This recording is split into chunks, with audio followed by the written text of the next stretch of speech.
କ'ଣ କରିଥିଲା ମିତା? ବିଶ୍ୱାସରେ କ'ଣ ପାଇଁ ବିଷ ଦେଲା ସୁରେଶ? ନମସ୍କାର ଦର୍ଶକ ବନ୍ଧୁ, ସତ୍ୟ ଘଟଣା ଉପରେ ଆଧାରିତ କାହାଣୀଟି ଶୁଣୁଛି। ଭଲ ଲାଗିଲେ ନିଶ୍ଚୟ ସବସ୍କ୍ରାଇବ୍ କରିଦେବେ, ଲାଇକ୍ କରିବେ, ସାଙ୍ଗସାଥି ସହ ସେୟାର କରିବେ। ଯେଉଁମାନେ କରିଛନ୍ତି ତାଙ୍କୁ ଅନେକ ଅନେକ ଧନ୍ୟବାଦ।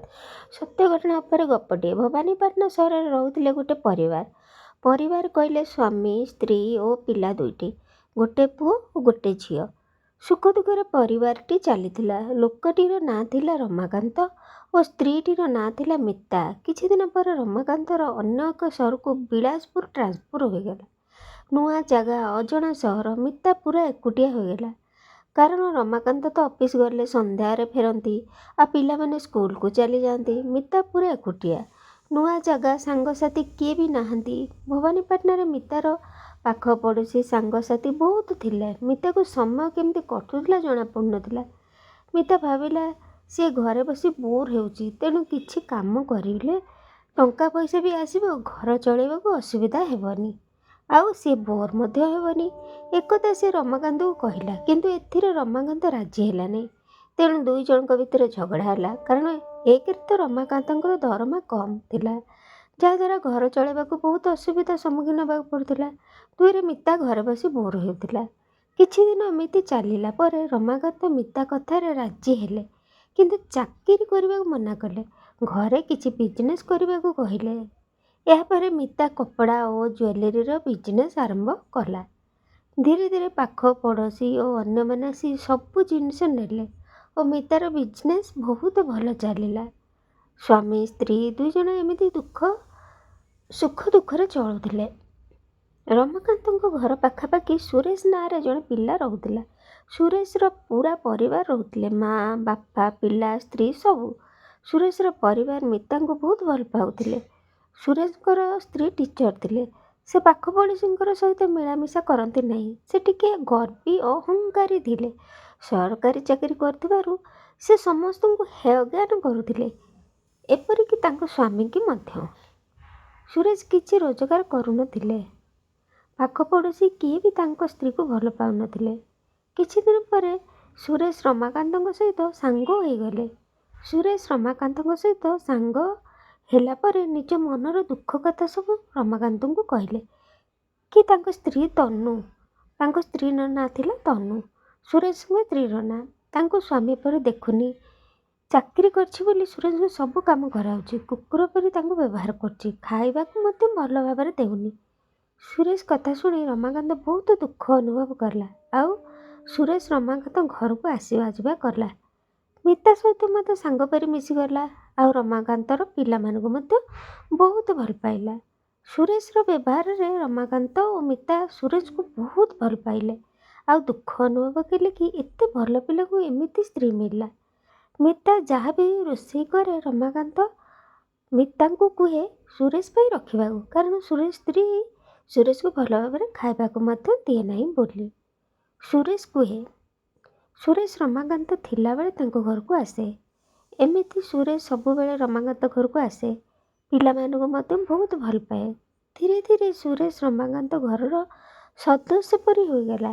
ଯଦି କେବେ ସିଏ ନ ଆସେ ରମାକାନ୍ତ ପିଲାମାନଙ୍କୁ ଜମା ଭଲ ଲାଗେନି। ମିତା କିନ୍ତୁ କୁହେ, କାହିଁକି ଏତେ ଭଲ ପାଉଛ? ବେଶୀ ମିଶିବାଟା ଜମା ଭଲ ନୁହେଁ। ଧୀରେ ଧୀରେ ସୁରେଶ ରମାକାନ୍ତ ନ ଥିବା ଅବସ୍ଥାରେ ଆସେ। ମିତା ଏକୁଟିଆ ଥିବା ଅବସ୍ଥାରେ ମିତା ସହିତ କଥାବାର୍ତ୍ତା ହୁଏ ଓ ଚାହା ପିଇବାକୁ ଆସିଛି କୁହେ। ମିତା ବହୁତ ଭଲ ଚାହା ବନାଏ ବୋଲି ସୁରେଶ କୁହେ। ମିତାକୁ କିନ୍ତୁ ପସନ୍ଦ ନାହିଁ ସୁରେଶ ରମାକାନ୍ତ ନଥିଲା ବେଳେ ଆସିବାଟା। ସେ ରମାକାନ୍ତଙ୍କୁ କହେ, ମୋତେ ଭଲ ଲାଗୁନି, ତୁମେ ନଥିଲା ବେଳେ ସୁରେଶ ଆସୁଛନ୍ତି, ଲୋକମାନେ କ'ଣ ଭାବୁଥିବେ? ରମାକାନ୍ତ, କିଏ କ'ଣ ଭାବିଲେ ମୋର କିଛି ଯାଏ ଆସେ ନାହିଁ। ମୋ ଘର, ଲୋକମାନଙ୍କ କଥାରେ କ'ଣ ଅଛି? ମିତା, ମୋତେ ଭଲ ଲାଗୁନି, ତାଙ୍କ ସ୍ତ୍ରୀ ଭଲ ନାହିଁ, ଆଜି ସିଏ ଜାଣିବ, ଆମକୁ ଦୁନିଆ କଥା କହିବ।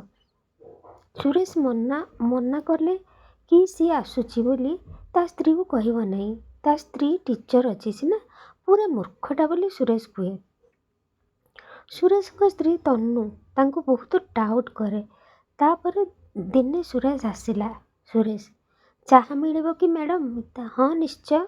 ସୁରେଶ, ତୁମ ହାତରୁ ଚାହା ଟିକେ ପିଇଦେଲେ ଦିନଟା ବହୁତ ଭଲରେ କଟୁଛି। କାଶ ସକାଳୁ ସକାଳୁ ଉଠିବା ପରେ ଏମିତି ଚାହା କପେ ତୁମେ ହାତରୁ ମିଳିଥାନ୍ତା, ମୋ ଭାଗ୍ୟ ବଦଳି ଯାଇଥାନ୍ତା। ମିତା, କାହିଁ ତନୁକୁ କହୁନ? ସୁରେଶ, ତା କଥା କୁହନି। କାଶ ତୁମେ ମୋ ସ୍ତ୍ରୀ ହୋଇଥାନ୍ତ। ମିତା, ଏମିତି କ'ଣ କହୁଛ? ସୁରେଶ, ନାଇଁ, ଭାଇଙ୍କ ଭାଗ୍ୟ ବହୁତ ଭଲ ତୁମକୁ ପାଇଛନ୍ତି। ସୁରେଶ ରମାକାନ୍ତକୁ ଭାଇ ବୋଲି ଡାକେ। ତୁମେ ବହୁତ ଭଲ, ବହୁତ ସୁନ୍ଦର, ମୋ ସାଙ୍ଗ ହେବ କି? ମିତା, ମୁଁ କିଛି ବୁଝିପାରୁନି, କ'ଣ କହୁଛ? ସୁରେଶ, ତୁମେ ମୋ ସ୍ତ୍ରୀ ହୋଇଥିଲେ ମୁଁ ତୁମକୁ ରାଣୀ କରି ରଖିଥାନ୍ତି। ତୁମକୁ ମୁଁ ଭଲ ପାଉଛି। ମିତା, ତୁମେ କ'ଣ କହୁଛ? ଭାଇ ଜାଣିଲେ ତୁମ ଅବସ୍ଥା କ'ଣ ଏବେ ଜାଣିଛ? ଭାଇ ତୁମକୁ କେତେ ଭଲ ପାଉଛନ୍ତି, ତୁମେ ଏମିତି କ'ଣ କହୁଛ? ସୁରେଶ, ନାଇଁ ନାଇଁ, ଭାଇଙ୍କୁ କୁହନି, ମୁଁ ମଜା କରୁଥିଲି। ହଉ, ମୋ ସାଙ୍ଗ ହୋଇ ଯେମିତି ମୋ ସହିତ କଥାବାର୍ତ୍ତା ହେଉଥିଲ ସେମିତି ହୁଅ, ମୋ ପାଇଁ ଯଥେଷ୍ଟ। କିନ୍ତୁ ପ୍ଲିଜ୍ ପ୍ଲିଜ୍ ଭାଇଙ୍କି କହିବନି ତୁମକୁ ମୋ ପୁଅ ରାଣ। ମିତା ନିଜ ହଜବେଣ୍ଡକୁ କିଛି କଥା ଲୁଚାଏ ନାହିଁ, କିନ୍ତୁ ସେ କ'ଣ କରିବ? ସୁରେଶ ତା ପୁଅର ରାଣ ଦେଇଛି, ସେ କ'ଣ କରିବ କିଛି ଭାବି ପାରୁନଥିଲା। ମିତା ରମାକାନ୍ତକୁ କିଛି କହିନଥିଲା। ସୁରେଶ ସବୁଦିନ ଏମିତି ଆସେ, ମିତା ମଧ୍ୟ କଥାବାର୍ତ୍ତା ହୁଏ, ମଜା ଥଟ୍ଟା ହୁଏ। କିଛି ଦିନ ପରେ ସୁରେଶ ଆସି ବହୁତ ବ୍ୟତିବ୍ୟସ୍ତରେ ମିତାକୁ କହିଲା, ବହୁତ ଅସୁବିଧା ହୋଇଯାଇଛି। ମିତା କହିଲା, କ'ଣ ହୋଇଛି କୁହ?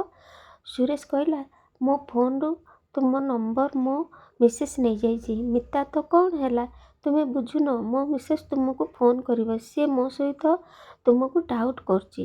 ମିତା, କ'ଣ ପାଇଁ? ସେ ସେମିତିଟା, ସମସ୍ତଙ୍କୁ ମୋ ସହିତ ଡାଉଟ୍ କରେ। ତାକୁ କିଏ କହିଛି ମୁଁ ତୁମ ଘରକୁ ଆସୁଛି ବୋଲି, ସେଥିପାଇଁ ସିଏ କଲ୍ କରେ, ହେଲେ ରିସିଭ୍ କରିବ ନାହିଁ। ଯଦି ରିସିଭ୍ କରିବ ତେବେ କିଛି କହିବନି। ତନୁ ସନ୍ଧ୍ୟାରେ କଲ୍ କଲା। ହ୍ୟାଲୋ ମିତା। ହଁ ହ୍ୟାଲୋ, ମୋ ହଜବେଣ୍ଡ ତୁମ ଘରକୁ ଯାଉଛନ୍ତି, ତାଙ୍କ ସହିତ ତୁମର କ'ଣ ସମ୍ପର୍କ କୁହ? ମିତା, ତୁମ ହଜବେଣ୍ଡ କିଏ ମୁଁ ଜାଣିନି, କହି ଫୋନ୍ କାଟିଦେଲା। ତାପରେ ମିତା ସୁରେଶକୁ ଫୋନ୍ କରିକି କହିଲା। ସୁରେଶ କହିଲା, ଭଲ କଲ। ତନୁ ରମାକାନ୍ତ ଫୋନ୍ ନମ୍ବର ଆଣି ରମାକାନ୍ତକୁ ସବୁ କହିଲା ସୁରେଶ ବିଷୟରେ। ସୁରେଶ ଗୋଟେ ଭଲ ପିଲା ନୁହେଁ, ବହୁତ ଝିଅଙ୍କ ସହିତ ତାର ସମ୍ପର୍କ ଅଛି। କେତେ ଜଣଙ୍କୁ ଯିଏ ଛଡ଼ାଇଛି, ତନୁ ଛଡ଼ାଇଛି, ଏବେ ତୁମ ସ୍ତ୍ରୀ ସହିତ ତାର ସମ୍ପର୍କ। ରମାକାନ୍ତ ତନୁକୁ ବହୁତ ବୁଝେଇଲା କି ମିତା ସେମିତି ନୁହେଁ। ତନୁ ନାରାଜ ଶୁଣିବାକୁ। ତନୁ ସୁରେଶକୁ ବହୁତ କଥା କହିଲା। ସବୁବେଳେ ସେ ମିତା ପାଖକୁ ଯାଉଛି, ଫୋନ୍ ମଧ୍ୟ କରୁଛି। କ'ଣ ପାଇଁ? ସୁରେଶ ରାଗିକି କହିଲା, ହଁ, ସେ ମିତାକୁ ଭଲ ପାଉଛି। ସୁରେଶର ପୁରା ପରିବାର ମିତାଙ୍କୁ ବହୁତ ଭାଷା ଅଭାଷାରେ କହି ଗାଳି କଲେ। ଖାଲି ସୁରେଶ ପାଇଁ ମିତା ଏତେ କଥା ଶୁଣିଲା। ରମାକାନ୍ତ ଜାଣିଛି ମିତା କେମିତି। ସିଏ ଆଗରୁ ହିଁ କହୁଥିଲା ସୁରେଶକୁ ଘରକୁ ନ ଆସିବା ପାଇଁ। ଆଜି ରମାକାନ୍ତ ଓ ସୁରେଶ ପାଇଁ ମିତାକୁ ଏତେ କଥା ଶୁଣିବାକୁ ପଡ଼ିଲା। ସୁରେଶ ଭଲ କ୍ୟାରେକ୍ଟର ପିଲା ନଥିଲା ବୋଲି ରମାକାନ୍ତ ଓ ମିତା ଶୁଣିବାକୁ ପାଇଲେ। ନିଜେ ନ ଖାଇ ଯାହାକୁ ଖାଇବାକୁ ଦେଲେ, ତା ଦୁଃଖରେ ତାକୁ ଖୁସି ରଖିଲେ, ସେଇ ପିଲା ଆଜି ତାକୁ ବଦନାମ କରିଦେଲା। ତା କ୍ୟାରେକ୍ଟର କଥା ଶୁଣି ମିତା ତାକୁ ଫୋନ୍ କରି ବହୁତ ଗାଳି ଦେଲା ବୋଲି ସୁରେଶ ମିତା ତାଙ୍କୁ ଘରକୁ ଡାକେ ବୋଲି ତା ସ୍ତ୍ରୀକୁ କହିଲା। ଯେଉଁ ଥାଳିରେ ଖାଇଲା ସେଇ ଥାଳିରେ ଛିପ ପକାଇଲା। ଏଇଟା ପରା କଳିଯୁଗ ଭାଇ। ଏଠି କାହାରିକୁ ବିଶ୍ୱାସ କରିବ ନାହିଁ କି କାହାର ଉପକାର କରିବ ନାହିଁ। ବିନା କାରଣରେ ମିତା ବଦନାମ ହୋଇଗଲା। କ'ଣ ଦୋଷ କରିଥିଲା ମିତା? ଦୋଷ ନ କରି ଦୋଷୀ ହେଇଗଲା। ତ ଫ୍ରେଣ୍ଡମାନେ, ଏଇଟା ପୁରା ସତ ଘଟଣା। ଗପଟି ଭଲ ଲାଗିଲେ ନିଶ୍ଚୟ ସବସ୍କ୍ରାଇବ୍ କରିଦେବେ।